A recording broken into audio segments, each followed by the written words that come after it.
আসসালামু আলাইকুম গাইজ, আপুনি চাই আছে আছাম আনাছ ইউটিউব চেনেল। মই আনাছ আৰু মই ইষ্টেমত আহিছোঁ। এয়া এজন হুজুৰক লগ পাইছোঁ। হুজুৰ পৰা মই সুধিম ইষ্টেমাৰ কাম কিমান বাকী আছে। আলমগঞ্জত ইষ্টেমাত হৈ আছে 21, 22, 23 তাৰিখত ইষ্টেমা ইয়াতে হৈ থাকিব। আমি জানিব চেষ্টা কৰিম কিমান কাম বাকী আছে, কাম কিমানলৈকে সমাপ্ত হ'ব। আসসালামু আলাইকুম হুজুৰ। ওয়ালাইকুম আসসালাম।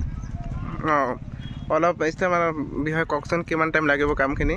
ভাই মেলা কাম বাকি আছে লাও দেখ এইভাগে দেখো গোটাই এখন বাকি আছে, পিছফাল লাগা বাকি আছে লাও, খাট্টা গেলেন কাম বাকি আছে, লেট্ৰিন পেচাবখানা কাম বাকি আছে।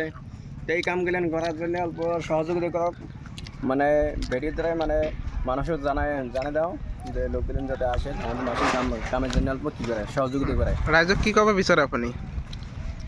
ৰাইজক আহিবলৈ বিচাৰোঁ মই যে অতি সোনকালে কামখিনি সমাপ্ত কৰিব লাগে ন? হয়। তে গাইছ, আপোনালোকে চাই আছে ইষ্টেমাৰ কাম বহুতখিনি বাকী আছে এতিয়ালৈকে। তে আমাৰ হাতত সময় বেছি নাই। আপুনি অতি সোনকালে আহি কেনে কামখিনি সমাপ্ত কৰি দিব লাগে। ধন্যবাদ। আসসালামু আলাইকুম।